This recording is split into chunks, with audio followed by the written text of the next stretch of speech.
Blog Talk Radio. Hello, world. Welcome once again to Tuesday Talk with Key West Lou. I am your host, Louis Patrone. Okay, my friends, let me say hello to my friends all over the world who are listening to this show, most of them to the archived portion. I'm saying hello to my friends in Key West, Florida, who are listening to me over Blog Talk Radio directly on the internet this evening. My friends in upstate New York, Utica, Syracuse, though most of them are at the Carrier Dome at Syracuse University watching the Syracuse, Indiana basketball game. My friends in Chicago, my friends in Des Moines, Iowa, Houston, Texas, Toronto, Canada, Navarra, Italy, Milan, Italy, Chamonix, France, Courmayeur, Italy, Jakarta, Indonesia, Beijing, and Papua New Guinea. Thank you for listening. Okay, talk-in show. Rarely does anyone call me. If you like, though, I would be happy to hear from you. The number is 646-478-5731. I repeat, 646-478-5731. The call-in number is on the screen on your computer right now. A lot of things happened again this week. This world, boy, we're all screwed up here. We're screwed up in the United States. I think the whole world's screwed up. And I'm going to talk, the first couple of things I'm going to talk about are things that the media doesn't talk about. And I don't understand why, you know, with all their press, all their money, the national press, the TV stations, the magazines, don't pick up on these things. Let me start with what I consider a State Department boo-boo. And let me start this way. Yeah, boo-boo, like what your kids get when they're small. They get a little cut or something, it's a boo-boo. They fall, it's a boo-boo. Right now, our Congress has voted, the House of Representatives, to cut $40 billion from food stamps. They cut out already breakfast for school children. They cut out already milk for babies. Mothers who can't buy milk and the breast won't feed anymore. We were providing milk to these children. These are babies. These are infants, several months old, 3, 4, 2 months old. They cut that up. They're threatening to cut Social Security and Medicare. Now, here's what happened. The United States is on a fiscal year, November 1st to September 30th, okay? And here's what happened in September of this year at the end of the last fiscal year. Our embassies across the world spent $180,000, not a lot of money, in the last few weeks of September, though, on stocking up on alcohol for their embassies. For the whole year, the whole fiscal year, they spent $415,000. For example, $22,000 for wine at the Tokyo Embassy of the United States. Almost $16,000 for bourbon and whiskey in Moscow. Now, records have been kept only since 2008 on this type spending. Alcohol for the embassies, generally for parties they throw. Understand, they're spending this money. I don't care if it's $4. Where they're taking milk away from babies, food stamps, 45 million people in this country are on food stamps, and they're cutting back the food stamp allotments. They're taking meals from kids in school. The program was there because the parents don't feed them properly. They want to cut the old Social Security, Medicare. They don't want Obamacare, and what do? They spend this money. In 2008, they spent $118,000. Why in 2012 did it go up, almost 400% to $415,000? One of the reasons is whatever the budget is for alcohol, they must spend it because they can't carry it over into the new fiscal year. And if they don't spend it, then when the budget's redone, somebody's going to say, well, you didn't spend it all last year, so you do not need as much as you're asking for now. Something's wrong when we have all the problems I've spelled out, and we approve, the House of Representatives, who approves money in this country, we approve, and we screw those in this country who cannot do without, okay? We forced them to have cost of living cuts, these people, and I'm talking about us, you and me, food stamps again, breakfast for children, milk for babies, and so forth. And yet we let the adults go on and spend $415,000 for parties at which alcohol is served around the world. $400,000 isn't a lot of money, especially when compared to our $17 trillion debt. But I still think it's wrong, and it shouldn't be done. And look, when this $180,000 was spent in September, we were just about 2 weeks away from the government shutdown. Moving on. We hear that Japan and China are having an argument, all right, over a bunch of islands called the Senkaku Islands. These islands are somewhere between China and Japan. Japan has claimed ownership of them since 1895. China never said a word. They didn't care until this past year. China said, my property. Japan says, screw you. It's been ours since 1895. Well, things got a little heated this past week. China says no one can fly over this island and the waters unless they first file a plan with us and we give permission. So the United States, we went in and flew a couple of bombers through without getting permission. The Japanese are now doing it, the South Koreans. China's sending up warplanes to meet these planes, not doing anything. But it's getting sensitive, apparently. What's it all about? No one tells us what this is all about. I'm going to tell you what this is all about now. But I don't understand why we don't hear this, because it makes more sense why this is happening. Who the hell's going to fight over a couple of rocks in the ocean? There's more to it. You will recall that Japan bombed Pearl Harbor, went to war against us, World War II, because President Roosevelt and the United States Congress, and this was their business, had decided to cut off most of Japan's oil supply. Japan can't live without oil. No country can. And we were cutting off their supply lines. And, I'm Japanese. They said, well, screw you. We got to go to war. We go to war over this issue. No one expecting the war to last that long, by the way. The Japanese thought this war would be over in 2 weeks and the oil problem would be resolved. It was not. Okay, now let me get specific. The Senkaku Islands, okay? It's over oil. That's the real cause of the dispute. China is the biggest energy consumer in the world. They use the most oil and gas. They need oil. They have none of their own. They import it all. Well, we find out that there's oil on the Senkaku Islands and in the oceans around the islands. There's a lot of oil. The experts say as much oil as Saudi Arabia has had over the years. So China wants the oil. No problem. They want the oil, and apparently they may be willing to go to war for that oil. In the meantime, China has not had a navy. Hear what I'm saying. China has not had a navy since sometime in the 1500s, over 500 years ago. What is China doing today? They are building a navy. They're building all kinds of warships and putting them in the waters because they're going to protect that oil around the Senkaku Islands, and they're going to cut off anyone else from going through with boats or airplanes around these islands because these are their islands, they say. Whether they are or not is immaterial. They're getting ready for armed conflict. They haven't had a navy since the 1500s. They're developing one now. And as they're doing it, we in the United States, remember, we have an obligation to defend Japan, a written treaty. If Japan gets attacked by China, we got to go step in on behalf of Japan. We're going to be involved in this conflict.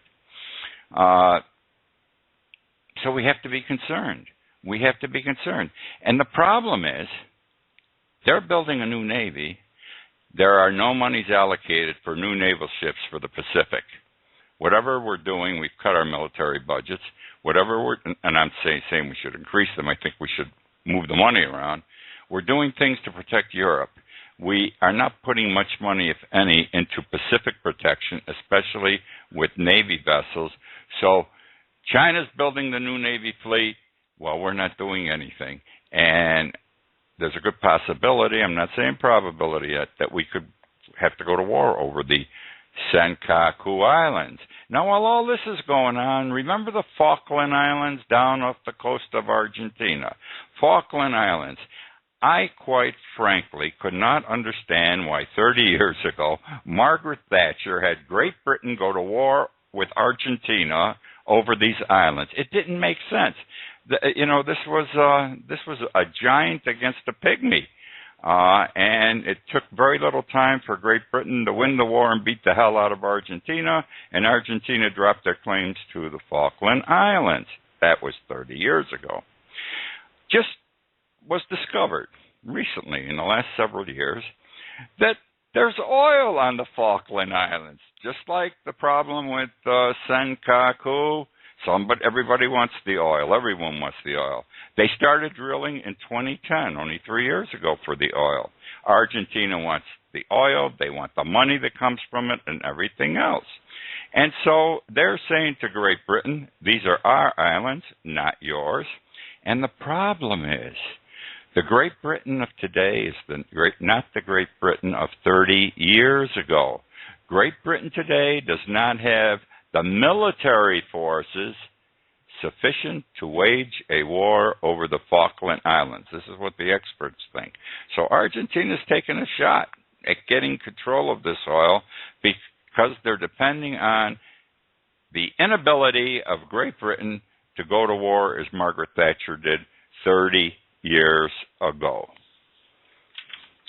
I want to talk about the Catholic Church now. I am a Catholic. I'm a fallen away Catholic. I think my church is screwed up. I'm going to tell you a story here. It's about a woman, and she was in a hospital, Mercy Health Hospital in Muskegon. She was pregnant. Her claim is she was denied medical treatment 3 times. What happened is this. She was pregnant 18 weeks. That's half of the period of pregnancy. It's 37 weeks to have a baby, so the term. She's only gone 18 weeks, 4.5 months. That's all. The water broke. She's bleeding profusely when she gets to the hospital. She's in great pain. The hospital says, not yet, go home.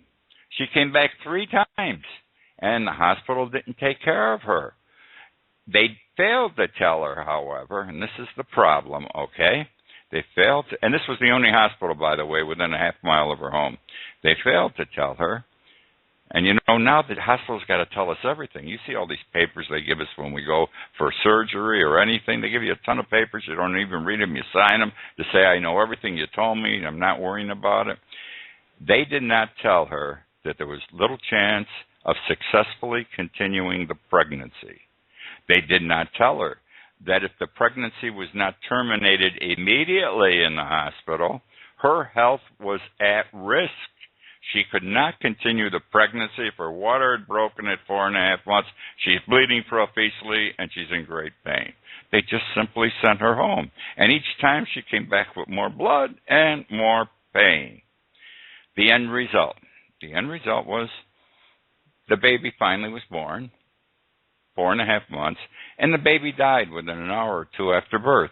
No one survives at 4.5 months, I don't think. The mother, she almost died.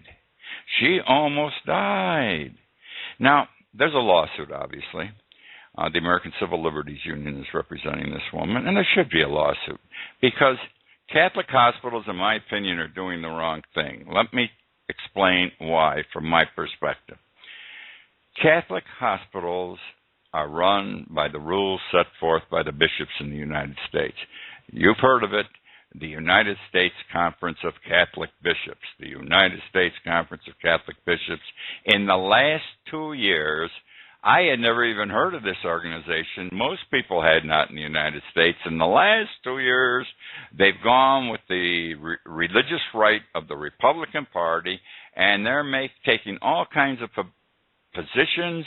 They want all kinds of things done with laws that isn't necessarily what their people want or should have, and do I think the church is correct? The problem here, my friends, is one of religion over medicine. It's the abortion issue again. And when you come up with the abortion issue, you come up with the birth control issue.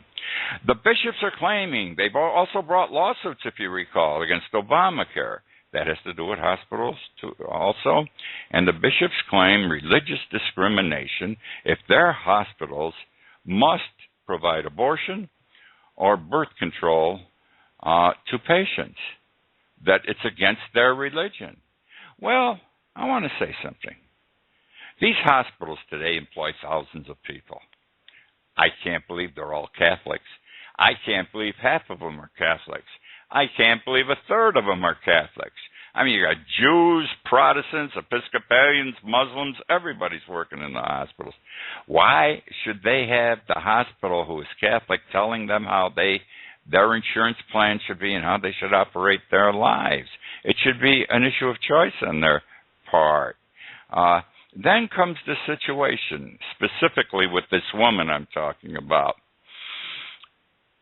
If this woman's pregnancy was terminated, they would have given her a D&C at 4.5 months, cleaned her out.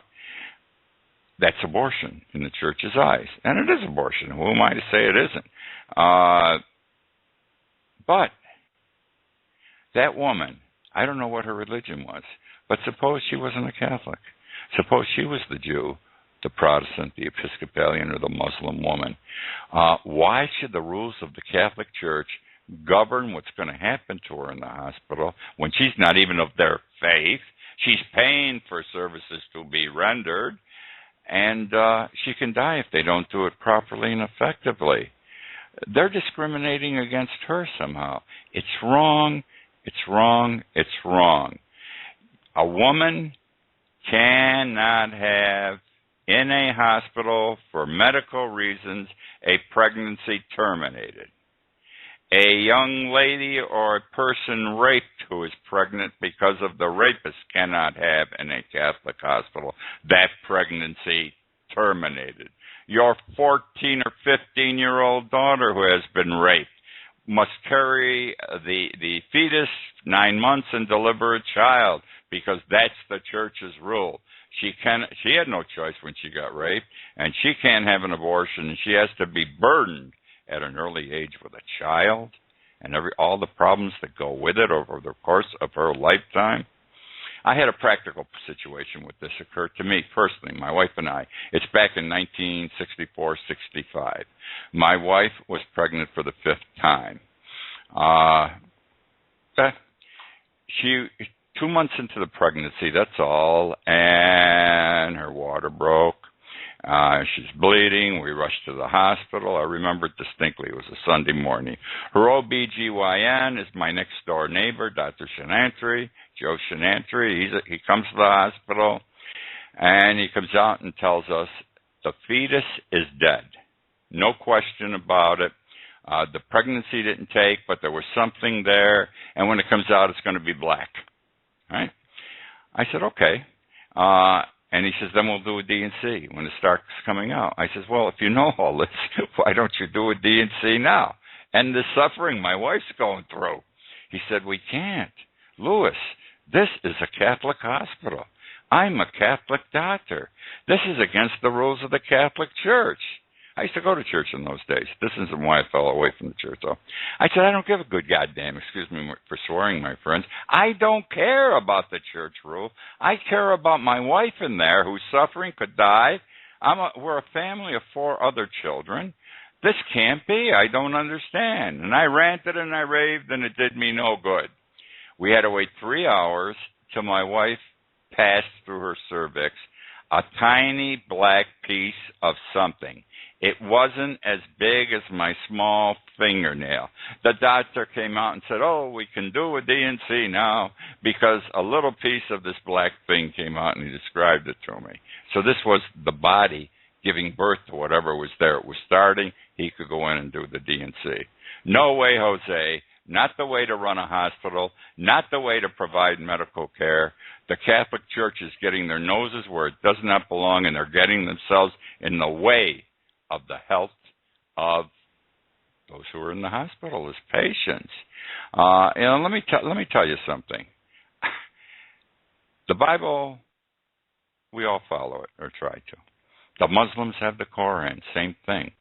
The problem is men, over the years, have interpreted what God said or what is said in the Bible and what is said in the Quran. And in doing so, they've messed everything up.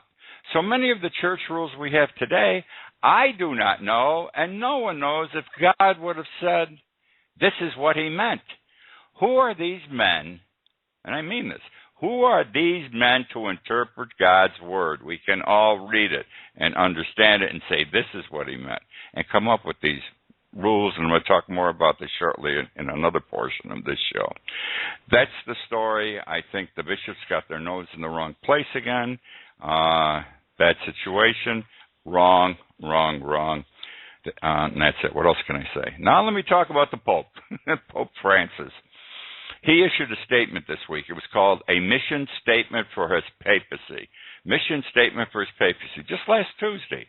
And it outlined what the church and papacy are going to do. He claims he's reforming the church and papacy. The church from now on are going to definitely help the poor and the oppressed. He called this whole thing the joy of the gospel. But he said no in two instances.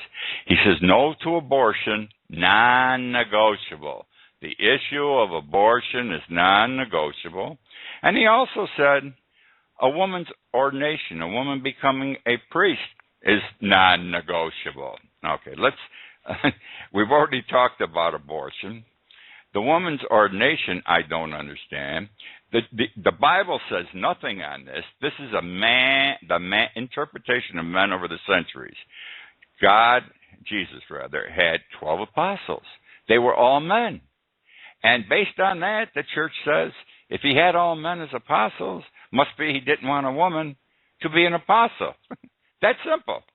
So women cannot be priests. Women cannot be... I don't understand this. We're going to have a women president shortly. Great Britain has had a prime minister, Margaret Thatcher. Brazil presently has a female prime minister. CEOs of major international corporations today are prime ministers. Germany's got Angela Merkel, who I don't like. I think she's a nut, but she's a woman. Why not? This is discrimination. And they say no. The best you can do if you're a woman is become a nun. I think it's wrong. I know the nuns organization's going to fight them like hell. They have been for years over this issue. And on the abortion issue, it's the old story. They're sticking strong on man's interpretation of what is said in the Bible. That's all. Very simple. I was not for Pope Francis when he was elected Pope, because I thought he came from a little country, not little Argentina, but he understood taking care of the poor. How would he understand our problems here? Abortion, gay marriage, things like that. But I've got to tell you, I'm impressed since. He seems to be really truly a man of God. I am impressed with him. I support him. I think he's going to regenerate my church. He's wrong, though, on the abortion and women's ordination issues. Okay, now we're going to go to Detroit.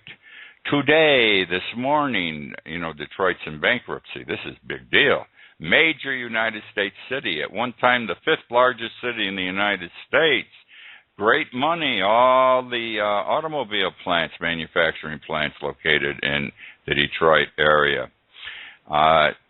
They filed for bankruptcy, and certain people said Detroit can't go bankrupt. It's against the rules or against the law. So there's been a 9-day trial which ended this morning before a bankruptcy judge who said this bankruptcy is filed, is valid.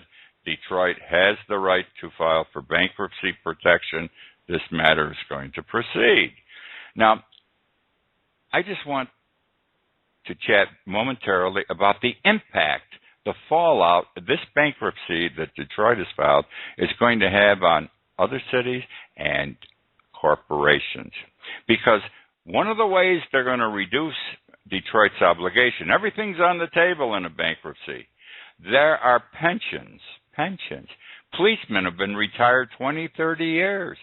Policemen, firemen, civil servants who work their whole lives for the city and earn their pension. And now they're not going to get their pension can be cut off completely. It'll probably be reduced to 5 to 10%. Can you imagine somebody 75 or 85 years old having their pension taken away from them? In many instances, that's only what they have to live on. Even worse, it was negotiated between the unions and the cities. We're talking over the course of the last 50, 70 years that health plans would be given as part of the retirement package to Detroit's former employees. They'd have paid-up health plans. Those are going to go by the board. I'm going to tell you right now, they can go completely or down to 5 or 10%. Bad, especially for people who are senior citizens now. This is the beginning. If Detroit gets away with it, and I believe they're going to, I understand how the bankruptcy law works, then other cities will do it. But it won't stop there. Now we have corporate America. They're having a rough time, not that bad. Say, hey, if we go into bankruptcy, we can be like Chrysler. We'll get reworked and come out of the bankruptcy and be fine. And look, we don't have to pay, we pay 20 cents on the dollar to our creditors. And they'll do the same thing, corporate America, and screw their employees who earn pensions and these hospital benefits by going through that procedure. Now, which brings me, I get upset. I get upset with things. I get upset, for example, with banks because I think they screwed all of us with the mortgage situation, but they never paid. No one's ever gone to jail, etc. But let's look at General Motors for a moment. General Motors in Detroit benefited greatly from the people of the United States. You recall that in 2008 or 2009, they were on the verge of bankruptcy, and the United States government gave them $50 billion of our taxpayer monies. I've talked about this several times, including last week. What bothers me about the deal is not the fact we're going to get $41 billion back and not $50. What bothers me is last June, the Mexican government announced, General Motors did not have the guts to do it, that General Motors was going to spend $670-odd million in Mexico. General Motors was going to build a new plant in Mexico. Can you imagine? All our jobs went overseas or to Mexico. We need the plants here. We need manufacturing jobs. We gave these idiots $50 billion. They survived. They're a going concern, and they're going to build a new plant in Mexico, and the rest of the monies were going to go to upgrade the plants they already had in Mexico. Not right. Something's wrong here. And let's talk about Silvio Berlusconi. Silvio Berlusconi, let me tell you very quickly, he was former prime minister, big politician in Italy, expelled from the Senate this past week. He was 3 times former prime minister. He's been 20 years in charge of Italian politics. He's in a bad way because his trial for tax fraud was based upon a nothing situation. The 17-year-old girl's another question. The point I want to make to you, the opposition party is in control of the government and the courts. From what I can gather from my friends in Italy, he got a very poor deal. I don't think this is the last we have heard of Silvio Berlusconi. I want to say also, something that I try to say most weeks because I think it's very important and we don't think of it enough. There is one school shooting every 11 days in the United States. Did you hear me? One school shooting every 11 days in the United States. When are we going to learn? When are we going to do something about it? I want to thank you for joining me again this week. I enjoyed doing the show. I hope you enjoyed listening to it. Remember, I got a book out there that came out 2 weeks ago, The World Upside Down by Louis Patrone. You can find it on Amazon.com and BarnesandNoble.com. It's an ebook, and it's also in softcover paperback. You'll enjoy it if you buy it. Okay? Nice talking to you again. I'll talk with you next week.